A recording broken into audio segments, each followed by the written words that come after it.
वर्धन और आप देख रहे हैं खांटी बिहारी। जी हाँ, खांटी बिहारी।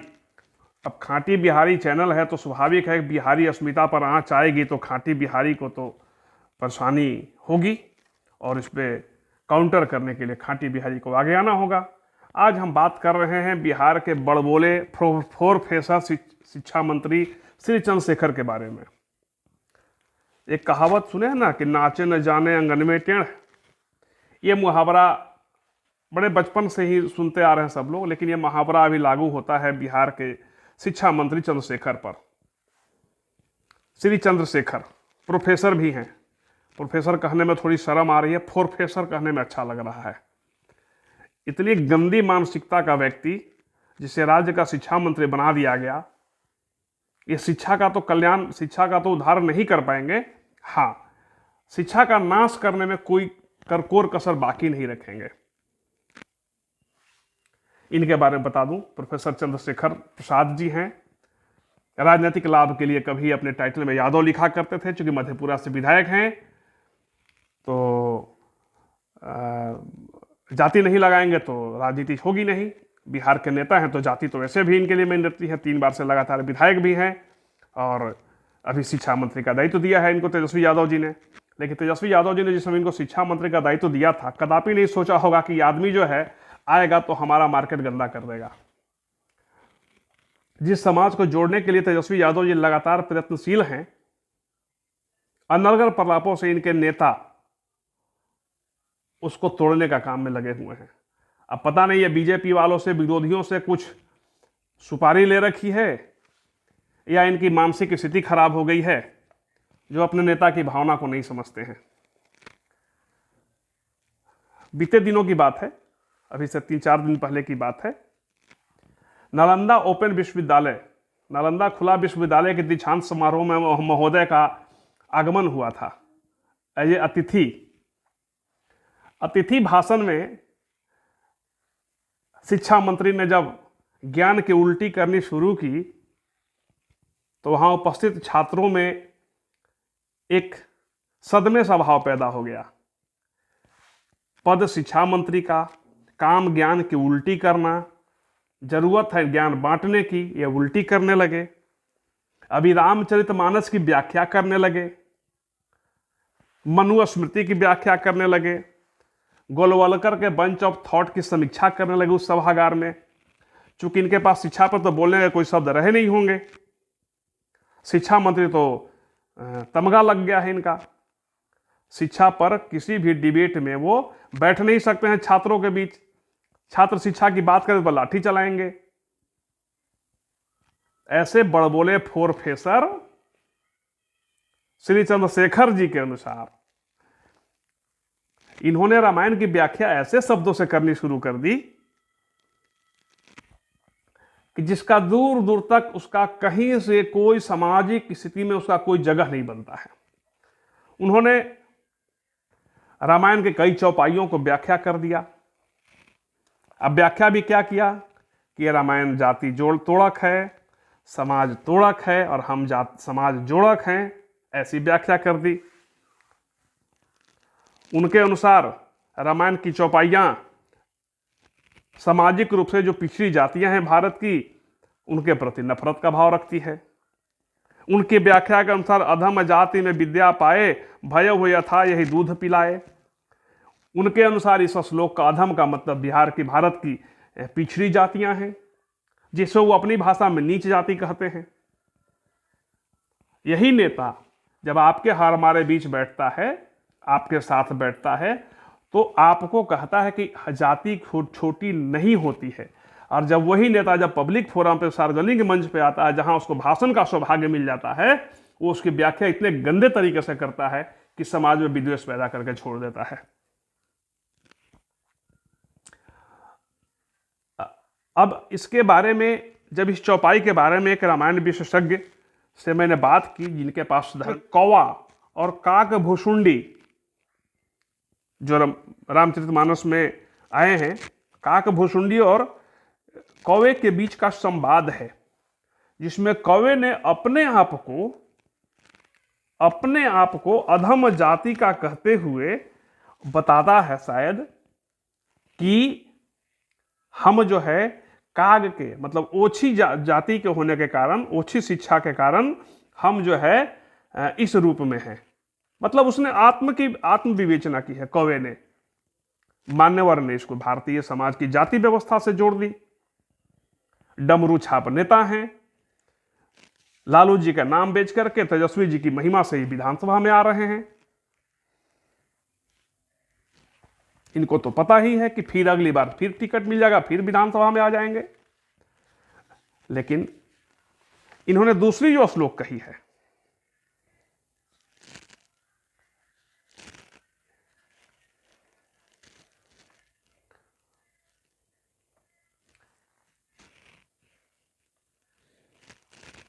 इन्होंने जो इस श्लोक की व्याख्या की उसमें कह दिया कि रामचरितमानस में यह कहा गया है कि भारतीय समाज का दलित, महादलित और पिछड़ी जातियां जो हैं वो अधम है। अधम मतलब नीच है। अरे प्रोफेसर साहब, अपने नाम की कुछ तो व्यापकता को बनाए रखिए। क्यों प्रोफेसर बनने में तुले हुए हैं? इतना ही पे नहीं रुके, इन्होंने एक श्लोक और पढ़ दी, पूजा ही विप्र सकलगुण हीना, शूद्र न पूजहु वेद प्रवीणा के अनुसार भी, इनके अनुसार यह श्लोक भी दलित, महादलित और पिछड़ी जातियों के प्रति नफरत पैदा करने वाला बताया है। उनके अनुसार इस रामायण में, रामचरितमानस में यह कहा गया है कि ब्राह्मण चाहे किसी भी रूप में हो, उसमें 100 अवगुण क्यों न हो, उसकी पूजा होनी चाहिए। जबकि शूद्र जो है वेद में प्रवीण भी हो तो उसकी पूजा नहीं होनी चाहिए। प्रोफेसर साहब, वेद पर टिप्पणी करने से पहले, रामचरितमानस पर टिप्पणी करने से पहले एक बार थोड़ा पढ़ लीजिए इन विषयों को। तुलसीदास जी से आप बराबरी करने के लिए सोच लिए, अरे तो आत्म जैसे मुग्धता की पराकाष्ठा हो गई कि आपने तुलसीदास की लिखी श्लोकों को खंडित कर रहे हैं। अब विप्र का मतलब आपके अनुसार तो ब्राह्मण होता है। अब आप ब्राह्मण का भी मतलब, हमारे वेद में तो ब्राह्मण और विप्र का भी मतलब समझाया है। अब उसका भी थोड़ा श्लोक पढ़ लीजिए, अब तब बताइए कि अब इस पे क्या कहा जाएगा। महाराज, समाज नाशक बने हुए हैं। थोड़ा तो अपने पद की गरिमा का ध्यान रखिए। आप राज्य के शिक्षा मंत्री हैं बिहार के। भाइयों, जब एक बंधु से मैंने इस श्लोक पर चर्चा की, एक विद्वान के साथ, तो उन्होंने कहा कि हमारे अनुसार ब्राह्मण वो नहीं है जो जाति से पैदा होने से ब्राह्मण हुआ है। ब्राह्मण के कोख से पैदा हुआ व्यक्ति ब्राह्मण नहीं है।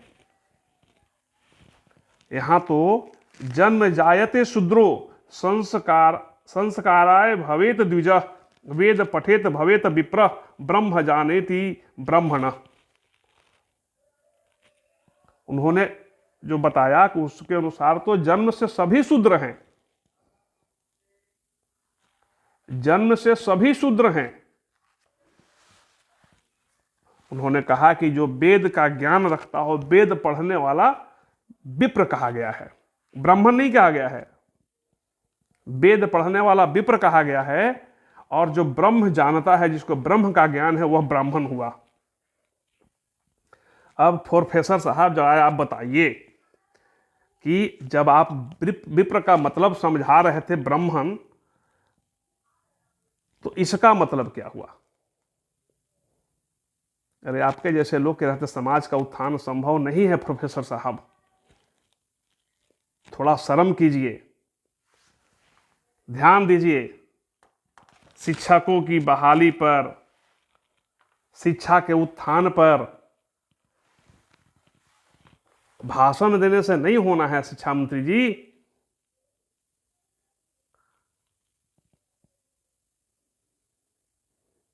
चल दिए डमरू की तरह बजने लगते हैं, जहां गए तहां बजने लगे, न सुर न ताल, कुछ भी, बस बज जाओ तो बज जाओ।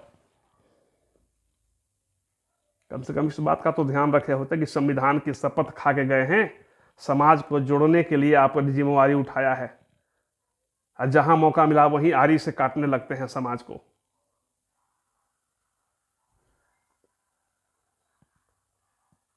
स्तरहीन शिक्षा मंत्री, बात करो ना, आप डिबेट कर लो बीपीएससी के इन छात्रों से जिन पर लाठी बरसाए हो 4 दिन पहले।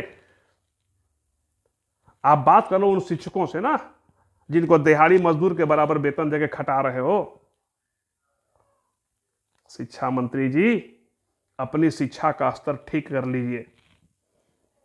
नहीं पता कॉलेज जाके प्रोफेसर बने हैं या बेंच पर आगे चाकू गाड़ के।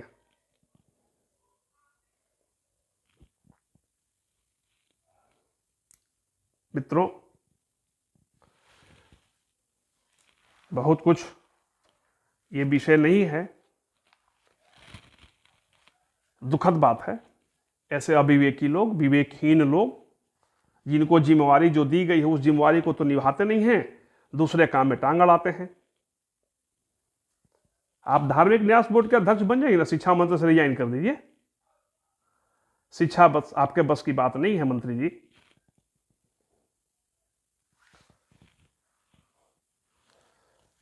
और हद तो तब हो गई भाई जब अयोध्या में बैठे एक संत, जगत गुरु नाम है शायद, अभी वो इनसे बड़े डमरू निकल गए, जगत गुरु परमहंस आचार्य। आचार्य शब्द तो आज ही उनसे छीन लेनी चाहिए। उन्होंने चंद्रशेखर जी के जीभ काटने वाले को 10 करोड़ देने की घोषणा कर दी।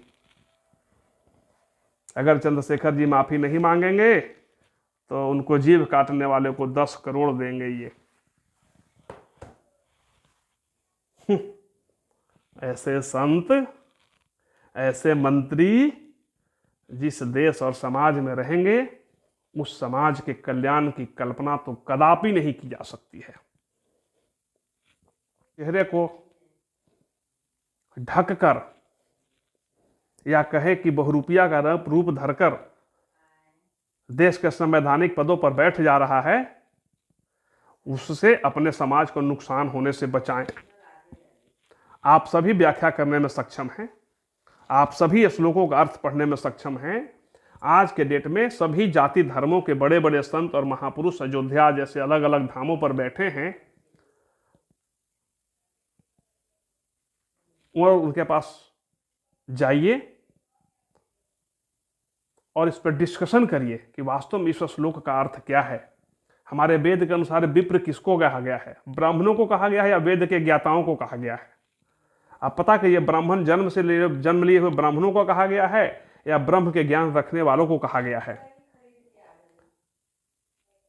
ऐसे भटकावी, ऐसे गंदे मानसिकता वाले नेताओं के चक्कर में ना पड़े और अपने समाज को बचाने की जिम्मेवारी अपने कंधे पर उठाएं। जय हिंद, जय भारत। अगर आपको वीडियो अच्छी लगी, कंटेंट अच्छी लगी वीडियो की, तो खांटी बिहारी चैनल को सब्सक्राइब जरूर कर दें। धन्यवाद, नमस्ते, प्रणाम।